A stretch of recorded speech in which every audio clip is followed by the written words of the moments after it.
Buenos días y bienvenidos a este tercer Congreso de Organizaciones de Pacientes que organizamos la Plataforma de Organizaciones de Pacientes. Por tercer año consecutivo, este evento viene a reunir entre hoy y mañana a pacientes, familiares, profesionales sanitarios, empresas del gestor, gestores y representantes de las instituciones públicas.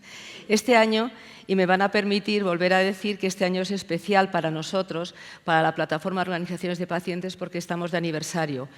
Cumplimos 5 años, antes lo ha dicho nuestra presidenta, Karina Escobar. Pues bien, como digo, este año el lema del Congreso es transformando la atención sanitaria y social hacia un sistema proactivo, colaborativo y humanizado.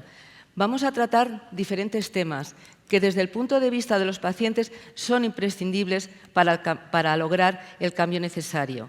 Nos acompañarán más de 30 ponentes que participarán en mesas de debate, presentaciones y conferencias durante este primer día. Mañana tendremos una sesión formativa a cargo de la Agencia Española del Medicamento y de EUPATI, de la Agencia Europea de Formación. Les animo a todos a participar del Congreso planteando preguntas que podrán hacer a las diferentes mesas a través de las tarjetas que tienen en la bolsa. Y, por supuesto, a comentar el Congreso en las redes sociales con el hashtag CongresoPop. Sin más dilación, vamos a empezar a dar comienzo al programa que tenemos previsto para hoy y lo hacemos hablando del sistema sanitario en tiempos modernos. Es un placer presentar a Rafael Bengoa, nuestro primer ponente.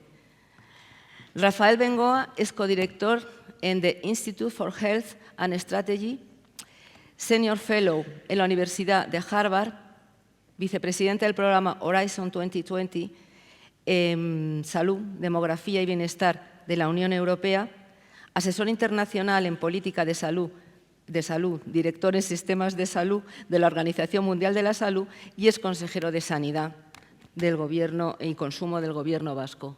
Cuando quiera, tiene la palabra, Rafael. Gracias. Muy bien, buenos días. Muchas gracias, Rosa. Sí. Gracias, Karina, que yo creo que todavía está acompañando a la ministra. Buenos días. Yo voy a intentar usar lo que estamos viendo en Europa y en otros países de cómo están precisamente haciendo aterrizar muchas cosas de las que ha dicho la ministra, sobre todo esta combinación social y sanitaria y cómo están avanzando. No voy a hablar mucho de cómo estamos avanzando en España porque lo vais a estar oyendo en esta conferencia. Pero la idea central es que podáis ver que y nosotros también aquí estamos avanzando y sabemos cómo avanzar. Es decir, no hay ninguna razón para que dentro de 4 años tengamos que tener otro congreso de ver cómo se integra y se colabora entre servicios sociales y sanitarios o cómo se integra mejor la primaria hospitalaria, etc. Ya podemos empezar claramente a caminar en esa dirección. La segunda cosa que quería comentar antes de empezar es que es verdad que tenemos un buen sistema de salud y todo el mundo lo dice, el ámbito político le gusta mucho repetirlo, pero hay que añadir de agudos. Un buen sistema de salud de agudos. No es aún un buen sistema de salud de crónicos, por eso estamos aquí.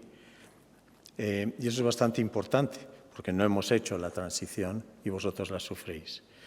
Y en eso consiste lo que quiero avanzar. Esto es lo que comentaba esta partenariado de mujeres y familias en el sector salud en Estados Unidos, pero que básicamente a los pacientes no les hemos hecho, por decirlo simplemente, ni puñetero caso durante un siglo y ahora parece que son la pieza más importante del sector. Esta frase es bonita, es así, es correcta y sí, obviamente hace mucha falta que las organizaciones de pacientes sean una pieza clave para avanzar. El único problema está en que no estamos ahí todavía y no es evidente que reuniones como esta nos permiten avanzar en esa dirección. La otra cosa que se ha dado, por supuesto, en los discursos anteriores es que con la demografía y el sistema que tenemos se va a seguir avanzando en extender la longevidad de los españoles. Esto no queda del todo claro si no conseguimos hacer el cambio que tenemos que hacer. Es decir, en ciertas clases sociales, en países muy avanzados, Australia, Estados Unidos, partes de Inglaterra, se está ralentizando el aumento de esperanza de vida. Entonces, no hay que dar por supuesto que se va a seguir aumentando, hagamos lo que hagamos. Hay que hacer una transformación muy profunda y por eso me alegro de que el Congreso use la palabra transformación, porque es la pieza clave en lo que tenemos entre manos. Esto es el puente Choluteca, ya lo habéis visto porque llevo un año hablando del puente Choluteca por toda España, pero básicamente la idea central es que las inundaciones arrastraban en Honduras todos los puentes del país. Las autoridades hondureñas le piden a un consorcio japonés-americano construir un puente indestructible, lo construyen y pasa esto. El puente es absolutamente inútil porque la naturaleza se ha ido a otro sitio. Entonces, lo que es importante es que nosotros sepamos que nuestra naturaleza se ha ido a otro sitio, que se llama la cronicidad, por esa demografía. Y el puente que hemos construido, que es muy bueno para agudos, no nos sirve a esa cronicidad. Hay que hacer otra cosa. Y hay que hacer otra cosa, como decía antes, bastante más rápido de lo que estamos haciendo en las comunidades autónomas y a nivel nacional. ¿Qué es lo que ofrecemos a ese río que se nos ha ido a otro sitio lleno de cronicidad? Y no voy a hablar 15 minutos sobre las presiones que eso crea, pero ¿qué es lo que ofrecemos? Pues ofrecemos fragmentación. La fragmentación esta de nuestro sistema de salud, con atención primaria, hospitalaria, consultas externas, servicios sociales, etcétera, ha servido, de hecho sigue sirviendo en un modelo de agudos cuando uno tiene una enfermedad aguda. Es incompatible con la gestión buena de la enfermedad crónica y pues por eso que muchos de vosotros lo que vivís es una fragmentación y eso es lo que tenemos que conseguir los que estamos intentando influir en el sector sobre los cambios necesarios, intentar que esta organización no siga ofreciendo esta fragmentación. Esa fragmentación se vive de esta forma, se vive con distintos profesionales haciéndote cosas y tú, el enfermo, intentando conectar las piezas del sector. Por lo tanto, si uno, esto es la realidad española, uno puede decir que tenemos el mejor sistema de salud, uno de los mejores del mundo, porque los demás también tienen esta fragmentación, pero obviamente no tenemos unos mejores sistemas del mundo para crónicos. Esto es lo que ocurre, por ejemplo, ya a nivel de extremo en salud mental. Esto lo llaman discriminación letal los australianos. Básicamente lo que está ocurriendo aquí es que le atendemos bastante bien a la gente sus problemas de salud mental, desatendemos a sus problemas de salud física y os dejo adivinar de qué mueren los enfermos de salud mental y cuándo mueren, porque cuando mueren son 15 años antes que los demás. Por lo tanto, hay un problema de discriminación. Y esa discriminación, ¿por qué ocurre? Pues porque tenemos un modelo fragmentado, pensamos que tenemos que hacer cosas diferentes a una persona en momentos diferentes a su cuerpo, cuando no atendemos la totalidad. Básicamente, ¿qué es lo que hay? Ni aquí, ni en Estados Unidos, ni en Inglaterra, es decir, no hay sistema. Hay un montón de estructuras separadas haciendo cosas bastante bien, pero en cuanto expresas tu cronicidad, expresas tu necesidad de continuidad de cuidados, ahí es donde se van rompiendo las cosas. Y, por lo tanto, lo que hace falta es crear un sistema. No el Sistema Nacional de Salud, hablo de un sistema local en este barrio en Madrid, en una zona de Bilbao, en una zona de Londres o lo que fuera. Y en eso andamos. Y el dato optimista que yo quiero indicar es que estamos empezando a saber cómo construir ese sistema local de salud, pero hay que hacer cambios importantes en España para lograrlo. Entonces, tenemos el puente de Choluteca, la cronicidad, la naturaleza se nos ha ido a otro sitio. No es la culpa de nadie, no es la culpa de ningún partido político, simplemente nos hemos quedado fijados en un modelo que es incompatible con lo que tenemos encima. Entonces, ahora hay que hacer esa transición de un modelo fragmentado a la creación de algunos sistemas integrados de salud. Y en esa integración, pues tiene que ser primaria, hospitalaria, paciente, servicios sociales, etcétera. Entonces, ¿cómo hace uno para conectar toda esta gente que hoy está desconectada? Pues es difícil. Hay dos modelos, si queréis, en el mundo. El de Nueva Zelanda, que dice, sobre todo expresado, y lo enseñaré dentro de un rato, en la zona de Canterbury, que básicamente dice, mira, estamos hartos de estar fragmentados, hago una ley y vamos a estar juntos a partir de ahora. Por lo tanto, es una ley. Y, por lo tanto, es una norma que ya deja de tener, lo social está aquí, lo sanitario está allí, el paciente no encuentra su lugar en ese marco de juego y lo que hay que hacer es, por lo tanto, crear una norma que lo desencadene. Y entonces llevaban muchos años intentando hacerlo sin Big Bang y han decidido hacer el Big Bang y así va a ser. Y ahora os enseño, eso es un ejemplo en Nueva Zelanda. El resto del mundo va un poquito más despacio, pero avanza, y nosotros también. Y yo me imagino que en España no vamos a hacer ningún Big Bang.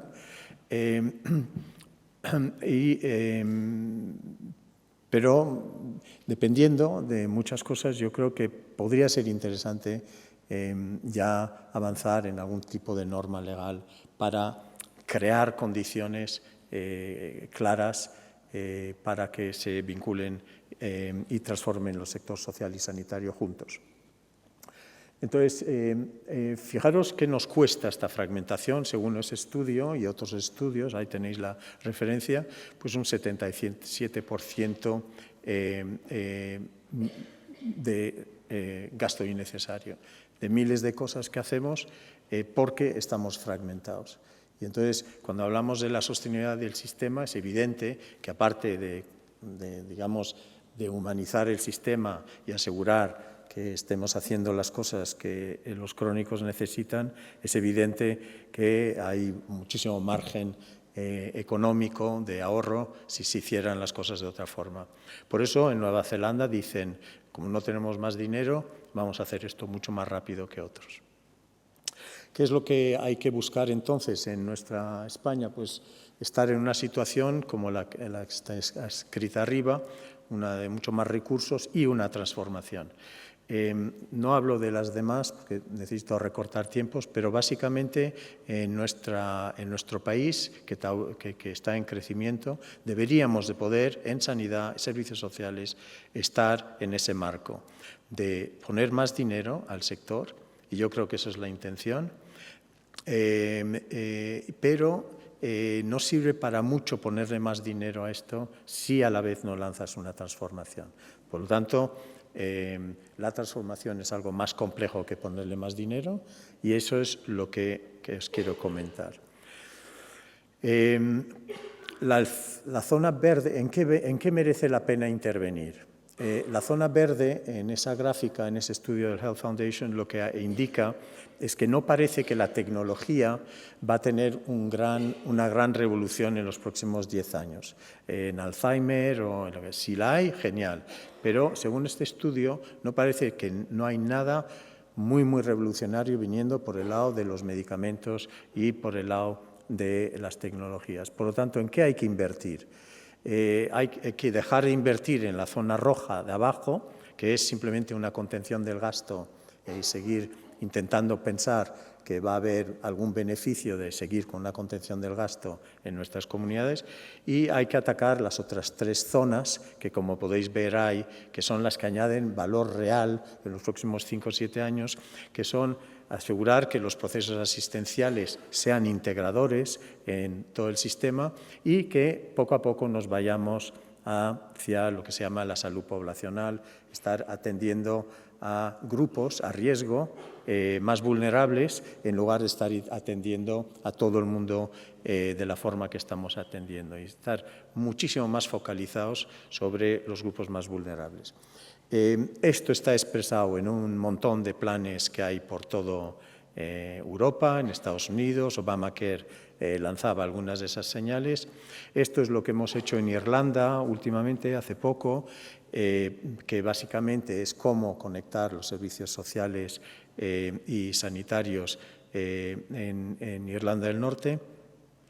Incluso los franceses, que como sabéis son el país más centralizado probablemente de Europa, sin embargo los franceses también están diciendo en esta ley de este verano, en esta acta de este verano, que necesitan descentralizarse y organizar sistemas locales de salud, lo que los gallegos llaman EOXIS, en Euskadi las llamamos OSIS, en otros sitios áreas integradas, no importa, es una área que cubre 100, 150.000 personas que está intentando atender a la gente de una forma nueva en esa área, en lugar de estar simplemente repitiendo el modelo actual que tenemos fragmentado. Todos esos planes dicen básicamente lo mismo, vamos a hacer muchas más cosas en casa, con tecnologías, eso está muy bien, vamos a hacer muchas más cosas en atención primaria, vamos a hacer muchas más cosas preventivas y vamos a integrar servicios sociales y sanitarios. Y vamos a hacer menos en hospitales. Todo el mundo dice eso, pero luego todo el mundo sigue haciendo más en hospitales y el movimiento explicado en esos planes no ocurre. Pero está empezando a ocurrir y eso es lo que quería. Esto es, si queréis, no tengo tiempo de explicarlo, pero básicamente son los pilares que movimos en Irlanda del Norte basándonos en cosas de otros países, pero básicamente son cosas que hay que ir haciendo para unir a los servicios sociales y en términos de planificación, si queréis, de país, de una comunidad autónoma, cosas que tienen que ver con liderazgo, el modelo de gobernanza común entre servicios sociales y privados, cómo hacer que haya un pago estratégico. El pago quiere decir, veréis en Nueva Zelanda, se paga desde arriba para que los servicios sociales y sanitarios estén trabajando juntos, una lógica de gestión de poblacional, como he comentado, y mucha infraestructura tecnológica para asegurar que las personas, que ya sabemos quiénes son, dónde viven, pero que no les tenemos todavía conectados tecnológicamente suficientemente para saber que se están descompensando, que están teniendo un problema, y eso es perfectamente posible en el día de hoy. Por lo tanto, lo que quiero resumir esta parte es simplemente, sabemos obviamente muy bien cómo planificar, hay como todas unas máquinas planificando y no estamos implementando con la misma fuerza. El problema que tenemos es en este país, hasta que alguien no haya decidido cómo poner todo el mundo de acuerdo con un plan, no se empieza a hacer cosas en el terreno. Y eso es una de las trampas que tenemos en relación al mundo anglosajón, que simplemente decide un marco general y luego se pone en movimiento en el terreno. Lo más difícil, por lo tanto, es la implementación, no qué es lo que hay que hacer. Básicamente, sabemos que es muy, muy difícil políticamente y en otros sentidos pasar fondos desde los hospitales hacia la comunidad para atender mejor a los crónicos, que lo que quieren es estar en casa y en la comunidad y no ingresados en un hospital. Es difícil, por lo tanto, hacer esa transferencia y, por lo tanto, es difícil hacer la integración sanitaria y social y por eso está ocurriendo en nuestro país demasiado despacio. Tenemos un montón de lo que nosotros llamamos un arsenal de gestión. No nos falta instrumentos de gestión a nivel de una comunidad autónoma o a nivel de un gobierno, a nivel de un área. básica de salud. No nos falta instrumentos de gestión, están ahí, historias clínicas, electrónicas, etcétera, que nos permiten integrar cosas con cosas. Sabemos cómo empezar a financiar para que la gente trabaje juntos abajo. Lo que es muy interesante es que teniendo todos estos instrumentos no se ven implementándose con la energía que queremos. Nos vamos, por lo tanto, que queramos o no, en el sistema público, si es que queremos salvarlo, hacia un modelo muchísimo más integrado. ¿Qué es lo que están haciendo otros? Esto es un modelo que viene de Inglaterra, pero es despacio, estar haciendo menos cosas, obviamente, veis año 1, año 2, año 3, año 4, y tomando decisiones año tras año que vayan en esa dirección. Por lo tanto, no es el Big Bang de Nueva Zelanda, pero sí es un cambio importante de cómo voy reforzando las cosas comunitarias, las cosas sociales, las cosas primarias poco a poco y voy reduciendo el peso, si queréis, que tienen los hospitales en nuestro sistema, cosa que, por cierto, es muy bueno para los hospitales porque están, obviamente sabéis, con demasiados enfermos que no deberían de estar allí. Entonces, lo que importa es que tenemos la posibilidad de hacerlo en grande con una norma o la posibilidad de ir avanzando de esta forma estructurada porque ya no estamos viendo el camino de parte de otros. Entonces, ahora os enseño algunos ejemplos de los que han comentado. Algunos ya habréis oído hablar del modelo Buurtzorg, pero Buurtzorg lo que hace es, en un sistema de seguros en Holanda, un grupo de enfermeros, enfermeras, lo que hacen es ponerse de acuerdo como microorganización, son una empresita, y tienen la obligación de cuidar unas 40, 60 personas cada una. Los servicios que prestan son sociosanitarios. Hay ya 900 equipos en Holanda, tienen la obligación de estar en contacto con estas personas el 61% de su tiempo y se toman todas las decisiones por ese grupo. No hay una especie de jerarquía central que está decidiendo lo que tiene que hacer, sino se organizan con ese grupo de personas y atienden. El modelo, como está dando muy buenos resultados en todos los sentidos sociales y económicos, pues ya se está haciendo en varios sitios en Inglaterra y en Suecia. Lo que es importante es que concretamente en Suecia, no con ese modelo, pero con otro, con un modelo un poquito más planificador como el nuestro, podéis ver que en este condado, en Jönköping, los resultados son bastante espectaculares, una reducción de los ingresos hospitalarios en un 20%, redistribución de los recursos hacia la comunidad, una reducción de la estancia hospitalaria por insuficiencia cardíaca en un 30%, etcétera, etcétera. ¿Y cómo se hace eso? Pues haciendo las cosas que hemos comentado antes, conectando las cosas que hay que conectar, ir construyendo esta organización local que se ocupa de 150 o 200 personas y teniendo un modelo de gobernanza de alguien que se ocupa de esa población y de la gente más vulnerable de esa población, en lugar de estar en un modelo tan rígido como el nuestro.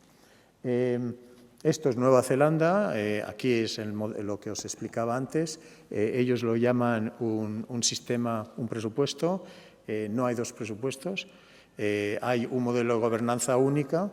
En ese modelo, yo sé que a muchos en los servicios sociales les está preocupando en España de que el pez grande, sanidad, se va a comer al pez pequeño. Esto no ha ocurrido en absoluto en Nueva Zelanda, simplemente los dos se ponen en marcha para avanzar juntos. Hay una inversión sostenida sobre 4 o 5 años para hacer el cambio.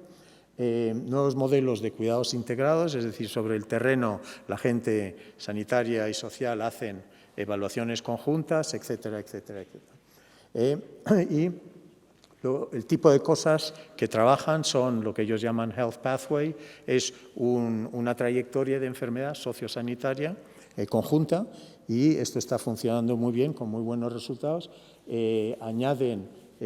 Tienen un sistema muy agresivo de gestión de la demanda, es decir, si alguien se está descompensando en casa y lo sabemos por razones tecnológicas, mandamos, puede ser una persona crónica que se descompensa en ese momento por razones agudas y se manda enfermería especializada a domicilio para atender el momento agudo de una enfermedad crónica, pero porque la idea es que no vengan al hospital.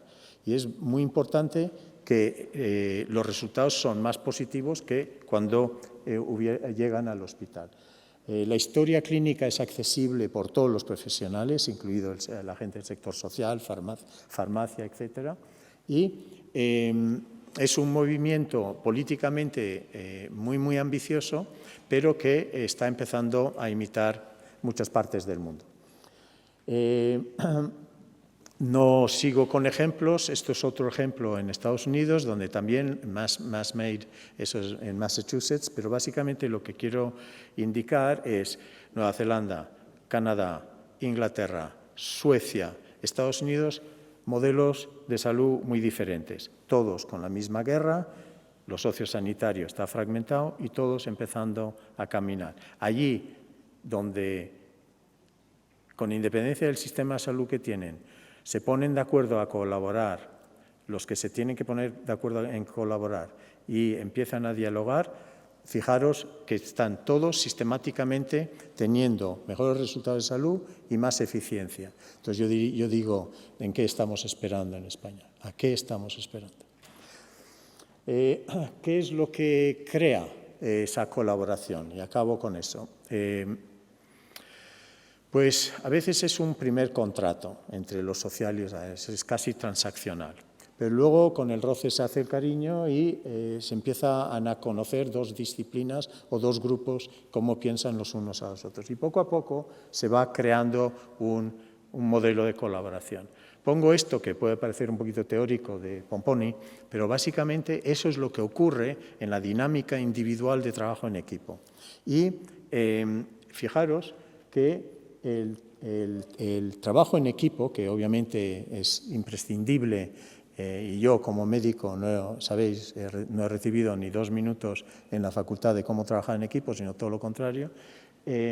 Básicamente, fijaros en este estudio, ahí tenéis la referencia de West, pero básicamente dice que si yo solo aumento el trabajo en equipo en un 5%, voy a ahorrar 40 muertes en ese hospital. Esto es intrahospitalario, pero no importa. Es decir, mejorar el trabajo en equipo solo en un 5% en un hospital, 40 muertes menos. Eso no es una intervención médica, no es una intervención quirúrgica, es que la gente de repente hace algo que es dialogar y hablar y trabajar en equipo. Este es el ejemplo de donde ocurrió eso, en Suecia. Stephen, básicamente, diálisis renal, él dice, mira, yo estoy viniendo aquí desde hace 2 años a hacerme la diálisis renal al hospital, todo lo que me hacéis lo puedo hacer yo cuando yo quiero. Y hubo alguien que hizo una cosa muy rara en medicina, que es escuchar a un paciente, a él. Y al escucharle dijeron, bueno, a ver, ¿cómo lo podríamos montar? Y lo van y lo montan, y Stephen, si quiere ir a las 3 de la mañana para no perder trabajo, lo hace a las 3 de la mañana y él monta y guisa todo la diálisis en el centro que él necesita. Y lo más dramático para nosotros los médicos en este sentido es que él consigue mejores resultados que cuando depende de los médicos. Y además es más barato y además no pierde trabajo, solo por haberle escuchado. Último mensaje. ¿Cómo se hace esa parte de trabajo en equipo? Pues con un liderazgo bastante diferente que el que estamos ejerciendo en España. Seguimos ejerciendo un liderazgo demasiado top-down. Todas las ideas que tenéis vosotros y que tienen los equipos locales no se está dejando expresar. La gente está llena de ideas, la gente que está en el terreno. No se va a poder organizar esto, qué es lo que tiene que hacer todo el mundo en cada una de esas áreas básicas desde una consejería, sino hay que dejar muchísimo más libertad, muchísimo más innovación local para poder avanzar en ese. Por lo tanto, orquestar desde arriba bien, pero sin intentar buscar cumplimiento, que está abandonando, por cierto, en términos de gestión, aquellos que os dediquéis a la gestión, a otra cosa. Y básicamente acabar con esto es que veréis que cuando uno es colaborador y ejerce la colaboración es muy, muy interesante y de repente empiezan a aparecer un montón de otros colaboradores y en ese momento te conviertes en un súper colaborador. Gracias.